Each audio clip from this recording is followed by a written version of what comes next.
Oh Seigneur. Voilà, Philippiens, chapitre 3. Et nous allons lire au verset 1er.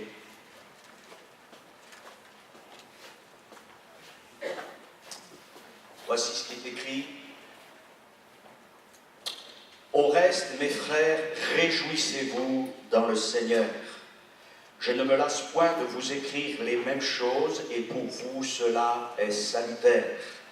Prenez garde aux chiens, prenez garde aux mauvais ouvriers, prenez garde aux faux circoncis, car les circoncis, c'est nous qui rendons à Dieu notre culte par l'Esprit de Dieu, qui nous glorifions en Jésus-Christ et qui ne mettons point notre confiance en la chair.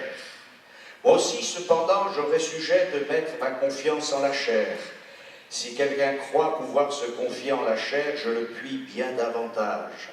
Moi, circoncis le 8e jour de la race d'Israël, de la tribu de Benjamin, hébreu, né d'hébreu, quant à la loi pharisien, quant aux zèles persécuteurs de l'Église, irréprochables à l'égard de la justice de la loi. Mais ces choses qui étaient pour moi des gains, je les ai regardées comme une perte à cause de Christ. Et même je regarde toutes choses comme une perte à cause de l'excellence de la connaissance de Jésus-Christ mon Seigneur, pour lequel j'ai renoncé à tout. Je les regarde comme de la boue afin de gagner Christ et d'être trouvé en lui, non avec ma justice, celle qui vient de la loi, mais avec celle qui s'obtient par la foi en Christ, la justice qui vient de Dieu par la foi. Ainsi je connaîtrai Christ et la puissance de sa résurrection et la communion de ses souffrances en devenant conforme à lui dans sa mort, pour parvenir, si je puis, à la résurrection d'entre les morts. Ce n'est pas que j'ai déjà remporté le prix ou que j'ai déjà atteint la perfection, mais je cours pour tâcher de le saisir, puisque moi aussi j'ai été saisi par Jésus-Christ. Frère, je ne pense pas l'avoir saisi, mais je fais une chose, oubliant ce qui est en arrière et me portant vers ce qui est en avant, je cours vers le but pour remporter le prix de la vocation céleste de Dieu en Jésus-Christ. Nous tous donc qui sommes des hommes faits, ayons cette même pensée. Si vous êtes en quelques points d'un autre avis, Dieu vous éclairera aussi là-dessus. Seulement au point où nous sommes parvenus, marchons d'un même pas. Amen. Bien sûr, lorsque l'Écriture nous dit de marcher d'un même pas, vous l'avez bien compris, dans cette exhortation de Paul aux Philippiens, ce n'est pas de marcher avec des doctrines bizarres et étrangères qui ne seraient pas en conformité avec l'Écriture, puisque dès le départ de ce chapitre 3, après avoir dit, c'est une très belle exhortation, mes frères, réjouissez-vous dans le Seigneur. Amen. Nous aurons l'occasion de reparler de la joie qui est un fruit, une partie du fruit de l'esprit. Amen. Dieu veut que son peuple soit dans la joie, pas dans la joie des réussites, pas temporaires, bien que, mais ces choses elles disparaissent, mais de cette joie d'appartenir à Christ, de vivre avec Christ, dans la présence de Christ, et de savoir que le Seigneur Jésus, comme un fidèle berger, comme le gardien de nos âmes, ne nous entraîne pas dans une impasse, mais nous marchons, certes avec difficulté, jusque dans la présence du Père. Amen. Notre espérance est grande, se réjouir dans le Seigneur, et quand le Saint-Esprit de Dieu vient me remplir, malgré toutes les luttes et les combats, et parfois ils sont très difficiles, il y a cette joie du Seigneur. Amen. Réjouissez-vous toujours, non pas dans les épreuves, comme certains l'ont dit en écrivant des livres, mais dans le Seigneur, dans l'œuvre du Seigneur, dans ce qu'il a fait, dans son triomphe. Amen. Et c'est pour ça que Paul dira aussi, je me lasse de vous écrire les mêmes choses. Et c'est vrai qu'il y a des choses, on aime les passer et les repasser dans notre cœur. C'est ce que faisait Marie, la maman de Jésus. Elle passait, repassait dans son cœur les promesses de Dieu. Alléluia. Et pourquoi les promesses de Dieu se sont-elles accomplies chez Marie? Parce qu'on peut passer et repasser les promesses de Dieu sans les voir venir. Mais là, il y aurait peut-être un problème. Comment voir les promesses de Dieu s'accomplir? eh bien les promesses de Dieu ne peuvent s'accomplir que dans l'obéissance.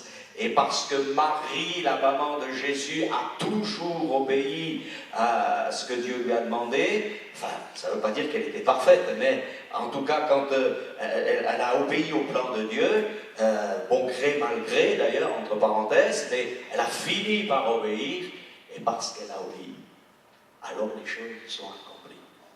Amen. Et dès le jardin d'Éden, il y a eu un problème avec l'obéissance. Et l'obéissance, bien évidemment, je ne parle pas de cette obéissance servile quand on nous a dit peut-être à quelques-uns d'entre nous, tu dois obéir sans comprendre, et aussi sans affection, sans amour. Parce que comment obéir à des gens qui seraient des sortes de dictateurs? Mais Dieu n'est pas un dictateur. Dieu est un Père, Amen, et il nous aime, et quand il nous demande d'obéir, c'est pour que nous obtenions ses promesses, alléluia, que nous vivions en lui heureux. Amen. Paul dira ceci, je crois que c'est très actuel, prenez garde aux chiens. Voilà. Messieurs, il n'est pas question des animaux de compagnie, vous l'avez bien compris. Il ne s'agit pas de l'animal en lui-même, mais de ceux qui ont... et au Moyen-Orient, il y avait des chiens de compagnie, mais il y avait aussi les chiens qui étaient errants et qui étaient agressifs, et qui ne regardaient qu'à ce qu'ils pouvaient posséder. C'est une image de ceux qui peuvent exploiter même le peuple de Dieu, parce que là, il n'est pas question du monde. Il est question de ceux qui peuvent s'introduire au milieu du peuple de Dieu et avoir des comportements bizarres. Prenez garde aux mauvais ouvriers.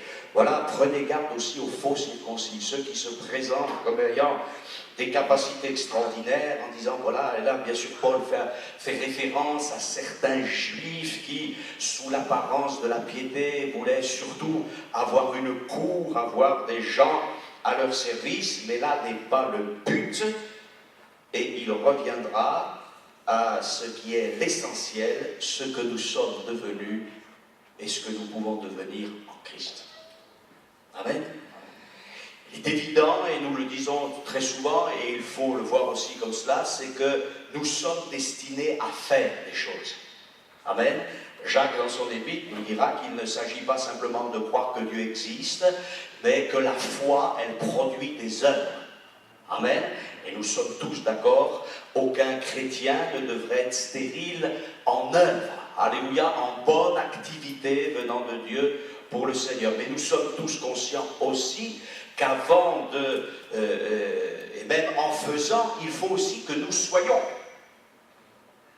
Et que l'une des premières étapes dans la vie chrétienne, c'est de changer d'être, de comportement, de mentalité.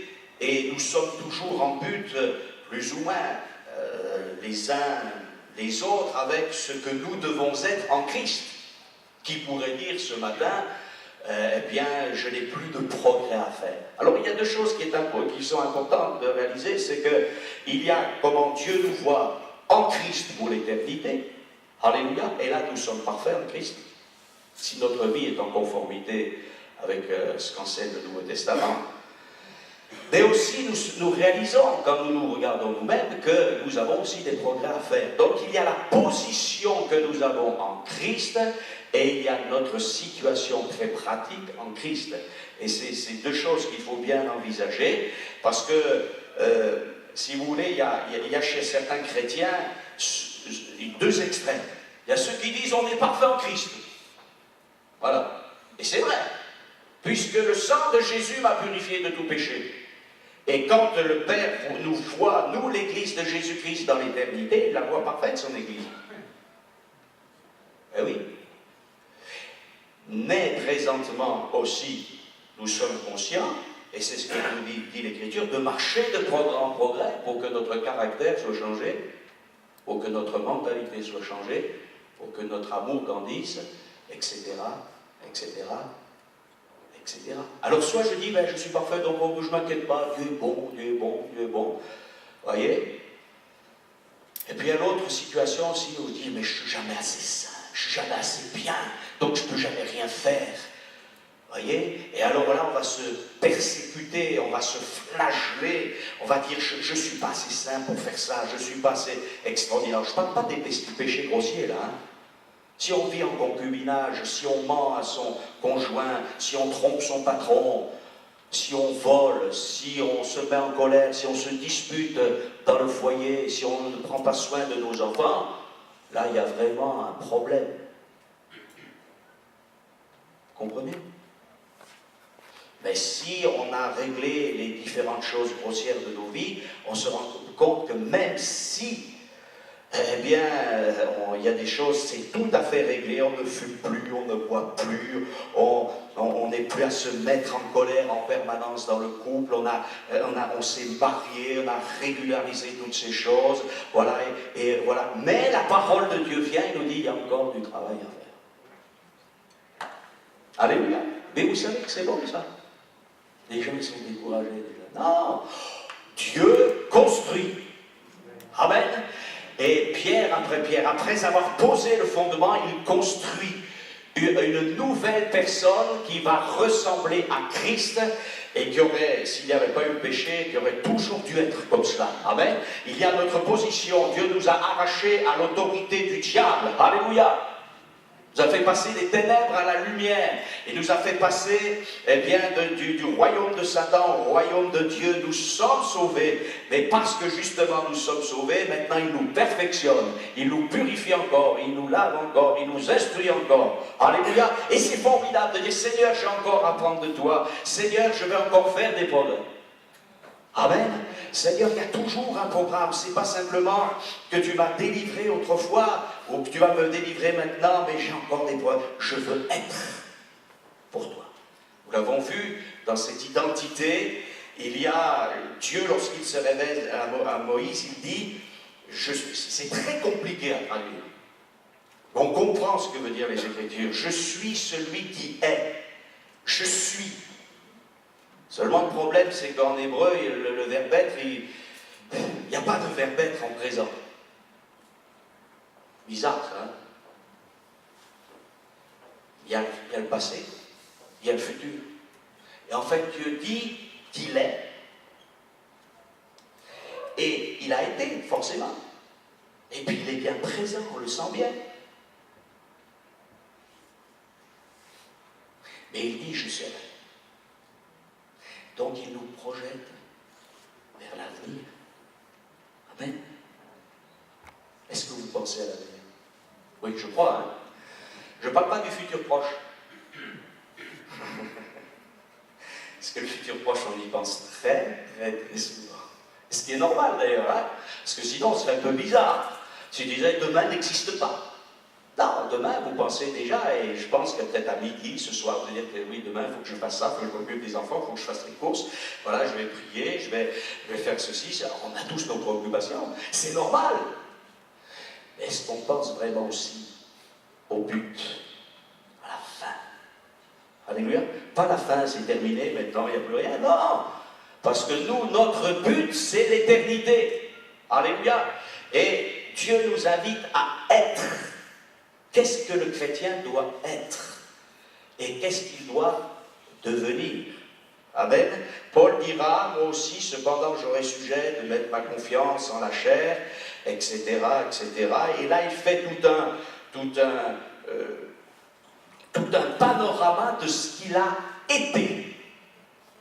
Voilà. Et il dit, en tant qu'homme, j'aurais pu rester dans le royaume des hommes, dans le royaume de l'adversaire, et j'étais, voilà, apparemment, religieusement, intellectuellement, pratiquement, j'étais un homme qui était admiré. Admiré pour son zèle religieux, admiré pour ses origines, admiré par ses qualités d'intellectuel, par son savoir. Et il le dit, hein, si quelqu'un croit pouvoir se confier en la chair, qu'est-ce que c'est la chair? Je ne parle pas du corps, mais la chair, quand cette expression revient dans la bouche de Paul, très souvent, c'est l'homme sans Dieu qui pense pouvoir gravir les échelons et avec ses qualités, son savoir ou ses capacités, devenir quelqu'un. D'ailleurs, c'est très intéressant de voir que les gens disent « Ah ben, quand même, c'est quelqu'un. Hein. » Mais finalement, est-ce que ça a une grande signification, ça? C'est quelqu'un. Il a une bonne situation. Et dans notre monde, on le sait, ça, c'est très important. Il a une bonne situation. Il a pignon sur rue. Il a des accointances, hein, c'est-à-dire qu'il a des amis qui peuvent intervenir. Il est. Oui, mais on regarde Dieu, ce qu'il est. Et nous avons vu récemment qu'il y avait un mauvais riche. Dieu ne dit pas que tous les riches sont mauvais. Attention, hein, aussi. Attention à ça. Mais il y avait un mauvais riche qui, justement, était. Il avait de l'abondance, il avait réussi, mais lorsqu'il est mort, on lui a fait des funérailles extraordinaires, alors que l'autre, on l'a mis à la fosse commune, peut-être, s'il y en a eu à cette époque. En tout cas, on a vite fait l'ensevelissement, parce que c'était impur, ce corps mort. On lui a pas fait de funérailles, l'autre, on lui a fait des funérailles extraordinaires, mais il s'est trouvé du mauvais côté de l'éternité. Vous voyez, soit riche ou pauvre, c'est pas ça qui est important. Ce qui est important, c'est comment Dieu me voit. Non pas comment moi je me vois, non pas comment les autres me voient, mais qui suis-je? Qui suis-je? Voilà. Alors, ce que Dieu veut que nous devenions, voilà. Et Paul dira, je pouvais me confier dans la chair. Il y a des gens, il dit carrément, s'il y a des gens qui peuvent faire un curriculum vitae exceptionnel, il n'y a pas de problème, mais moi, encore, je le puis bien davantage. C'est curieux comment Paul parle, hein. Mais Paul parle parfois à la manière des hommes, hein. Vous avez remarqué? Vous voulez parler comme ça, on va parler. Et en parlant comme ça, à un moment donné, par l'Esprit de Dieu, il ramène les choses à la réalité spirituelle. Il dira, voilà, moi, circoncis, alors je suis d'abord un juif, donc des promesses exceptionnelles étaient faites à ce peuple. J'ai été circoncis le 8e jour, tout a été fait comme d'habitude, de la race d'Israël, de la tribu de Benjamin, donc pas n'importe quelle tribu, hébreu des Hébreux, donc une certaine pureté dans la lignée. Voilà, quant à la loi, un pharisien, c'est-à-dire un mis à part, la secte la plus rigide, ou le parti religieux le plus rigide, un persécuteur de l'Église. Qu'est-ce que c'est que cette Église-là, cette foi décente? Et là, il était admiré. Et là, il était approuvé des hommes. Irréprochable à l'égard de la justice de la loi. Il connaissait tout par cœur. Il connaissait tous les commentaires possibles et imaginables. Et certainement une grande mémoire, mais ces choses. Il va regarder toutes ces choses comme n'ayant pas beaucoup d'importance. Je ne vais pas parler de la boue, des ordures, c'est pas tant ça. Mais il fixe ses regards sur une autre dimension, sur un autre repère. Voilà. Quand je veux savoir qui je suis réellement, il ne faut pas que je regarde aux autres. Parce qu'on va toujours chercher des gens, entre guillemets, je mets bien ça entre guillemets, qui à nos yeux sont moins bien que nous. À nos yeux. Parce qu'il y en a un seul qui sonde le cœur et les reins, c'est Dieu. Donc celui qui peut connaître parfaitement un individu, c'est le Seigneur. C'est pour ça que la Bible nous dit de ne pas poser de verdict sur les individus. On peut juger de quelqu'un s'il a péché ou pas, mais pas de le condamner déjà. Et déjà, ils sont toujours en train de condamner les autres. Ben, celui-là, il doit être perdu, il va être perdu, celui-là, il est récupérable. Qu'est-ce que vous en savez qu'il est récupérable et qu'il est perdu? Pas savoir. Ça, c'est un jugement qu'il ne faut pas avoir sur les autres. Par contre, on peut dire ça, ce qu'il a fait, c'est pas bien. Et l'exhorter à changer de chemin. Ça, c'est l'évangile, par contre. Et là, il faut juger. C'est dans ce sens que l'Écriture nous amène à juger. Mais Paul dit, voilà, l'excellence de la connaissance de Christ. Donc, je vais devenir l'homme ou la femme que Dieu veut si mes regards se posent sur la personne de Christ et si mes regards se posent aussi sur l'œuvre de Christ. Amen. Et là, Paul dira, bien toutes ces choses, je les regarde comme n'ayant pas d'importance. Parce que ça, c'est le regard des hommes, ça, c'est mon héritage d'autrefois. Mais ce qui est important, c'est ce que je suis devenu en Christ et ce que je vais même devenir en Christ. Amen. Que je n'ai pas l'approbation des hommes de ce monde, je m'entends. Ça n'a pas tellement d'importance, pourvu que j'ai l'approbation de Dieu. Amen. Et au regard du monde, on peut être des gens méprisables, même pour certains supprimables, puisque le fanatisme religieux ou athée, ou toutes sortes d'idéologies ont fait que certains ont dit de toute manière, ces gens ne doivent pas vivre. Et vous savez qu'il y a des gens qui pour vivre eux-mêmes, se disent il faut qu'il y ait des gens qui meurent. C'est comme ça. Je ne peux pas exister si lui il existe. C'est horrible ça. Je ne peux pas être si lui existe, si lui il est. Et c'est ainsi que tous les conflits religieux, ethniques, idéologiques, on a dit cette race doit disparaître, cette religion doit disparaître, cette culture doit disparaître, cet homme qui a telle et telle couleur de peau, il doit disparaître. Il n'a pas place ici. Quelle différence entre avec l'évangile qui dit car Dieu a tant aimé le monde. Alléluia. Quelle différence. Non, je n'existe pas par rapport uniquement à l'autre, en disant je ne peux pas vivre parce que l'autre existe. Et d'ailleurs, faisons attention dans l'Église aussi. Parce que parfois on se dit, il a une place, mais ça doit être ma place, il faut qu'il sorte de cette place. C'est ça, c'est ma place. Non, non, non. Peut-être que certains ne sont pas toujours à leur place, ça peut peut-être arriver, quoique. Mais je n'existe pas. Ne disons pas, je ne peux pas vivre, je ne peux pas exister, je ne peux pas être parce que l'autre existe. C'est une erreur. Si l'autre existe, c'est que Dieu l'a permis qu'il naisse. Alléluia. Et il doit exister. Et non seulement il doit exister, mais il doit être sauvé et béni. Et la bénédiction qui viendra sur mon frère ou ma soeur ne m'enlèvera aucune bénédiction à moi-même. Parce que Dieu est riche pour tous ses enfants. Alléluia. Et si mon frère et ma soeur est béni, alléluia. Non, dites alléluia, dites amen. Amen. Amen. Voilà. Je n'existe pas pour l'autre, bien que, pour lui faire du bien, oui, mais c'est par lui et pour lui que tout existe. Amen. Et Paul dit que l'essentiel, c'est de connaître Christ. Amen. Que voulons-nous être en Christ?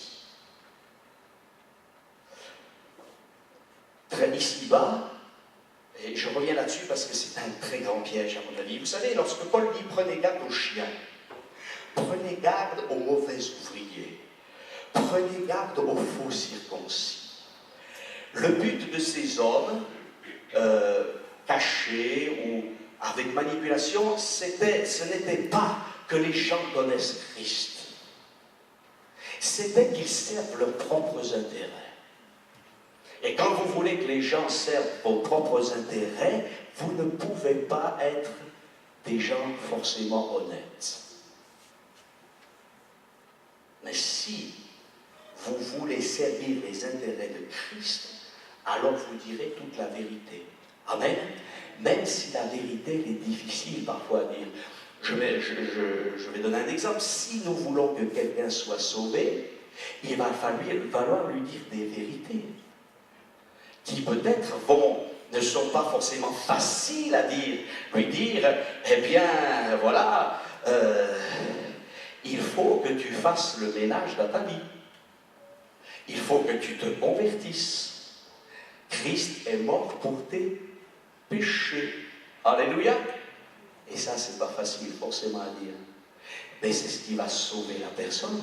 Et je remercie le Seigneur de ce qu'il y a eu des frères et des sœurs qui ont prié pour moi, et je crois que c'est le témoignage de chacun d'entre nous, de ce qu'il y a des gens qui m'ont enseigné l'Évangile, des hommes, des femmes qui ont passé du temps dans les écoles du dimanche, des prédicateurs de l'Évangile qui annonçaient le vrai message, parce que sinon je ne serais pas là.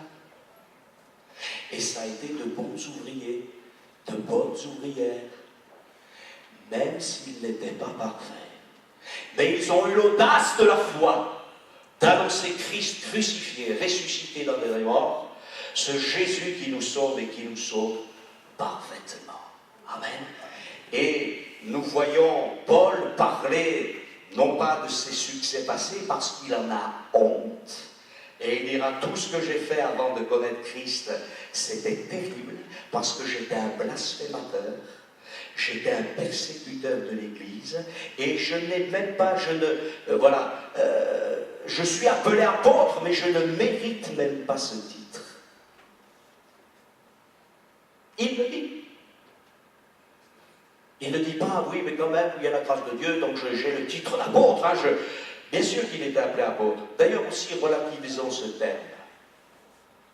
Parce que ce terme, avec la théologie religieuse, il a pris une dimension exceptionnelle. Mais qu'est-ce que c'est qu'un apôtre? On va le traduire simplement, c'est un messager. Et peut-être évitons de mettre un grand M. On met un petit M, messager.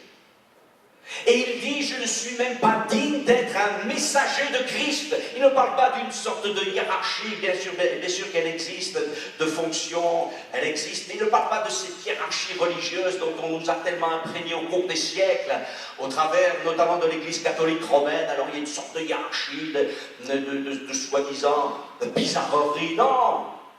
Mais il dit, je ne suis même pas digne finalement d'annoncer le message. Et pourtant il l'est, parce que... Et pourquoi? Et il l'est parce que c'est parce que vraiment Dieu l'a appelé. Mais s'il n'avait pas été appelé, il n'aurait pas fait. Parce qu'au moment où celui qui est se révèle à lui, celui qui... Parce qu'il ne faut pas oublier que lorsque Paul va à Damas, il pense que Jésus est mort. Et que c'est une secte. Que c'est une fausse doctrine. Il s'oppose dans sa tête à une fausse doctrine. Il pense que Christ est mort. Et voilà que celui qui est vivant, celui qui est par excellence, qui est éternel, qui est l'éternel, se révèle à lui. Et d'ailleurs, la question que Paul m'a posée, c'est qui es-tu, Seigneur? Parce que je ne peux me définir que si je sais à qui j'ai affaire. Et nous nous définissons les uns les autres par rapport aussi aux autres. Mais ça peut être aussi un jeu dangereux. Mais celui qui est, celui qui s'était révélé à Moïse, celui qui s'était révélé à ses ancêtres, et bien voilà qu'il se révèle à lui. Et c'est à ce moment-là d'ailleurs qu'il dira, que veux-tu que je fasse? Parce qu'il va falloir qu'il devienne un autre homme. Et d'ailleurs, peut-être qu'on n'a pas toujours compris que les premières choses que Dieu a faites pour Paul et en Paul, c'est avant tout de devenir quelqu'un de différent. Avant de prêcher, et nous voyons que Paul, rapidement c'est vrai, va prêcher, mais avant de prêcher, il va y avoir un temps particulier où pendant plusieurs jours, il ne va pas voir la lumière. Et là où il va se tenir devant Dieu pour devenir réellement un autre homme. Amen. Dieu va lui envoyer un certain Ananias, dont on ne parle plus ensuite, mais qui va être un ouvrier fidèle de Dieu, et qui va venir vers cet homme, qui va lui imposer les mains afin qu'il soit guéri, qu'il recouvre la vue, qui va le baptiser, et qui va prier pour qu'il reçoive le Saint-Esprit. Être. Et là, on va avoir deux genres de personnes différentes. Il y a un Saul de Tarse qui va devenir un apôtre Paul, et cet homme va être travaillé toute sa vie, et il dira, je connaîtrai Christ, la puissance de sa résurrection, la communion de ses souffrances en devenant conforme à lui dans sa mort. Un chrétien, c'est quelqu'un qui est destiné en permanence à mourir et à revivre. Alléluia. On n'aime pas trop la mort. Non, moi non plus, hein. Attendez, je vous le prêche, mais reconnaissons que quand même, c'est pas toujours facile de mourir à soi-même, mais c'est pas une mort définitive comme le diable a désiré pour nous. Lui, c'était pour que nous soyons loin de la face de Dieu pour toujours, tandis que cette mort que Christ veut pour nous, c'est afin que nous vivions pour toujours avec celui qui est et qui est la vie, et la vie en abondance. Alléluia. Jésus ne dit pas, je suis venu simplement pour que mes brebis soient écartées du mal, mais afin que mes brebis aient la vie et qu'elle l'ait en abondance. Est-ce que ta vie de prière est une vie d'abondance? Est-ce que ta vie de louange est une vie d'abondance? Est-ce que ta vie de combat spirituel est une vie d'abondance?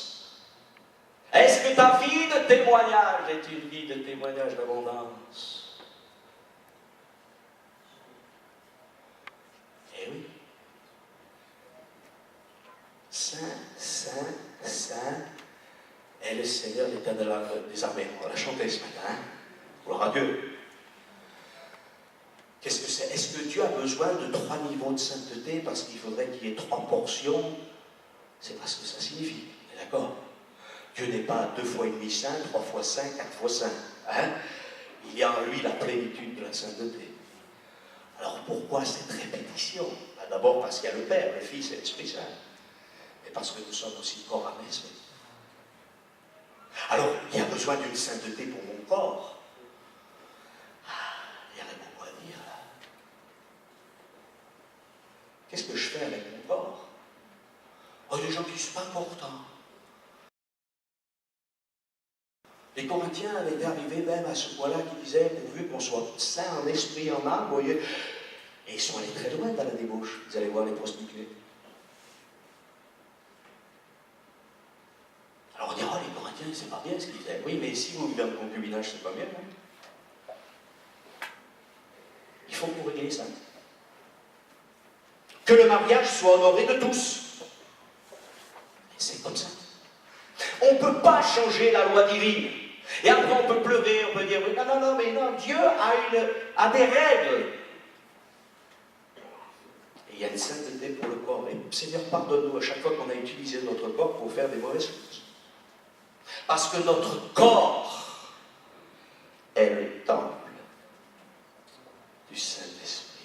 Il ne nous est pas dit que notre âme et notre esprit étaient le temple du Saint-Esprit, bien que évidemment, c'est évident. Et ce corps, si souvent, oh, c'est pas grand-chose, mais on a la philosophie grecque qui est là. C'est-à-dire que le corps est méprisable, un jour il sera détruit et puis ça sera fini. Non, c'est pas ce que nous enseignent les Écritures. La Bible nous dit que même ce corps qui est infirme et qui va, et le Seigneur Jésus ne nous a pas dit qu'il nous guérirait de la vieillesse. En parenthèse, c'est pas une promesse là. Et c'est pour ça que Dieu sera fidèle dans notre vieillesse, mais il ne nous a pas guéris, il ne va pas nous donner des cheveux noirs et puis ou blonds. Ça, c'est pas grave, hein. Mais le reste, des fois, c'est plus difficile à vivre. Mais on peut être un vieillard, souffrant, mais le Saint-Esprit est toujours avec nous. Alors on peut se poser la question, pourquoi le Saint-Esprit, ah tiens, c'est intéressant, a-t-il fait sa demeure dans un corps qui souffre encore? Attendez, est-ce qu'on a compris la croix? Lorsque le Saint-Esprit accompagne Jésus, il l'accompagne que quand tout va bien. C'est une fausse théologie, ça. C'est une fausse doctrine. La Bible nous dit que c'est l'Esprit éternel qui a soutenu Jésus, qui l'a accompagné jusqu'à la croix, à la mort. Jésus n'a pas souffert. Est-ce que vous croyez que lorsqu'il a le mépris de la foule qui souffre dans son âme, dans son esprit, lorsqu'on va commencer à le flageller, est-ce que vous croyez que le Saint-Esprit a abandonné Jésus?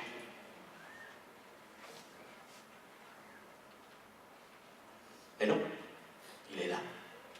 Il va y avoir un moment donné, effectivement, au moment où Christ va mourir, où le Père abandonne, entre guillemets, il faut bien comprendre cela, Jésus à la mort, et lorsque Jésus dit « Mon Dieu, pourquoi m'as-tu abandonné ?» Ce n'est pas un abandon définitif, c'est l'abandon au sacrifice. Et l'Esprit de Dieu est toujours dans l'approbation du sacrifice de Christ. Alléluia! Et le Père est toujours dans l'approbation de son Fils, parce que la Bible nous dit, le sacrifice de son Fils, parce que la Bible nous dit « Car Dieu a tellement aimé le monde qu'il l'a donné. » Il n'a pas simplement donné comme cela. Il l'a donné pour la croix, mais il l'a aussi donné pour la résurrection. Amen. Il faut qu'on meure, mais aussi il faut qu'on ressuscite. Alléluia. Sainteté pour le corps. Sainteté pour l'âme. Amen. Notre moi, qui a besoin d'être fortifié par Dieu. Et fortifié aussi dans notre esprit, et l'esprit, ce n'est pas l'intellect, c'est cette partie divine qui est unique à l'être humain, qui lui permet de rentrer en contact avec le Dieu glorieux et puissant. Amen. Être. Alors, bien sûr, si on attend d'être parfait avant de faire, on ne fera jamais. Vous êtes d'accord avec moi? Moi, je ne pourrais pas vous prêcher ce matin, parce que je ne suis pas parfait. Mais Paul dit, ce n'est pas que j'ai déjà remporté le prix, ou que j'ai déjà atteint la perfection, c'est-à-dire comme Christ. Mais je cours. Est-ce que vous courez? Moi, j'aurais des difficultés à faire le 100 mètres. Là, hein? On est plus ou moins sportif, mais dans le domaine spirituel, on peut tous courir. Amen. Est-ce qu'on a soif de Dieu? Pas soif du succès d'une église, pas soif du succès d'un ministère, pas avoir des buts simplement en disant ça va être magnifique dans quelque temps, pour ceci ou pour cela. Non, mais est-ce que j'ai la plénitude de Dieu? Et Paul dit, je connaîtrai Christ, la puissance de sa résurrection, mais aussi la communion de ses souffrances en devenant conforme à lui dans sa mort, pour parvenir, si je le puis, vous voyez, il n'a même pas de prétention exceptionnelle, à la résurrection d'entre les morts. Mais si on garde le regard fixé sur Christ, on va y arriver, amen. Dieu veut me changer, alléluia. Dieu veut te changer, Dieu veut te donner le pouvoir de régler tes problèmes. Je parlais tout à l'heure de choses graves, mais mon frère, ma soeur, si tu es dans une situation où tu t'es fait piéger par l'adversaire, viens vers le Seigneur Jésus et dire, toi, tu as une solution pour moi. Mais attention, si tu offres des solutions, ne les refuse pas non plus. Parce que parfois, j'ai vu certains croyants qui disent, ah ben non, mais là, j'ai refusé. Je me dis, pourquoi tu as refusé? Si Dieu t'ouvre une porte pour le travail, il faut aussi des fois accepter. Pas forcément tout et n'importe quoi. Si Dieu t'ouvre une porte pour régler des problèmes sociaux, il faut que tu y rentres. Parce qu'à force de dire non à Dieu, on devient des gens qui disent, moi j'ai décidé qu'il fallait que ça marche comme ça. Et là, ça ne peut pas fonctionner. Ça ne peut pas fonctionner.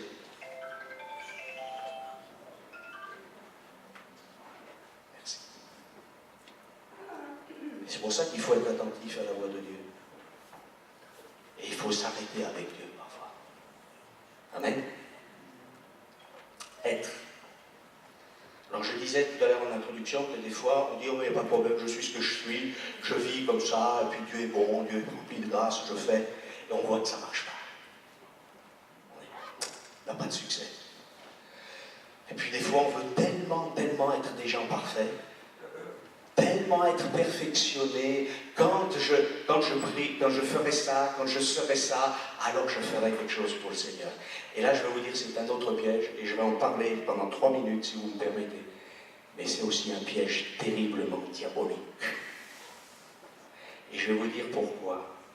Parce que si vous attendez d'être parfait, nous devons rechercher la perfection, mais aussi travailler pour le Seigneur. Pourquoi? Parce que parfois, vouloir être tellement parfait, on veut le devenir avec nos propres capacités. Sans le secours de Dieu et sans le secours du Saint-Esprit. Et là, on retombe dans le légalisme de la loi de Moïse. Je vais faire, je vais devenir quelqu'un de bien, je vais être, quand je prierai 3h30 par jour, et que quand même je serai en odeur de sainteté devant Dieu, alors là, Dieu devra m'honorer. Mais ça, c'est pas l'œuvre de Christ. Ça, c'est pas chercher la perfection de Christ. Chercher la perfection de Christ, c'est tout simplement dire, comme David l'a dit, ô Dieu, et on peut le dire tous les jours, ô Dieu, crée en moi un cœur pur, renouvelle en moi un cœur bien disposé. Alléluia. Et d'ailleurs, si vous lisez bien le psaume 51, David a un but. Quel est son but? D'être l'homme le plus vénéré du monde. J'annoncerai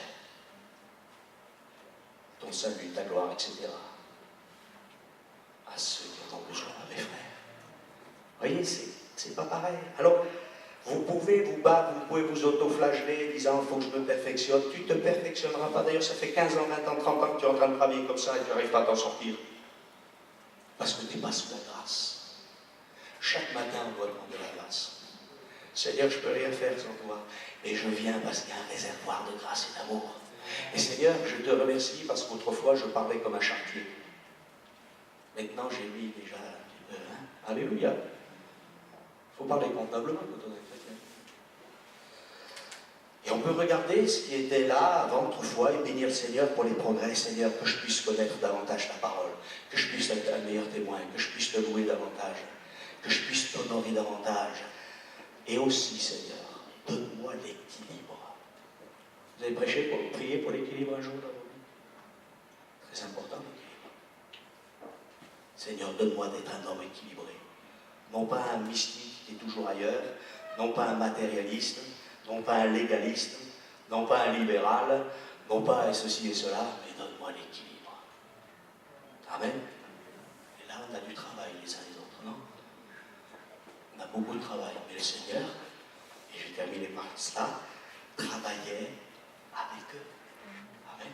Dieu travaille en nous, pour nous, et ensuite il travaillera avec nous. Et justement, même le fait de savoir que nous serons toujours imparfaits, même si on marche toujours de progrès en progrès, ça nous amène à quelque chose qui est très important. C'est que nous ne pourrons jamais nous glorifier de quoi que ce soit. Désolé. Hein? Et c'est pour ça que Paul dira, si je me glorifie de quoi? De la croix, de mon Sauveur et Seigneur Jésus-Christ. De l'œuvre de Jésus. C'est ça ma gloire. De ce qu'il a fait, de ce qu'il fait et de ce qu'il fera. Amen. Alors quand je vais venir à la réunion de prière, dire Seigneur, alléluia, gloire à Dieu, tu vas m'aider encore, je vais faire des progrès. Et puis je vais être en bénédiction pour ceux qui m'entourent. Lorsque je viens à la réunion d'évangélisation, au culte, lorsque je fais une activité, quelle qu'elle soit pour le Seigneur, Seigneur, je ne suis pas encore capable. J'ai fait quelques progrès. Alléluia, je vais encore en faire. Et je compte sur ta grâce. Alléluia.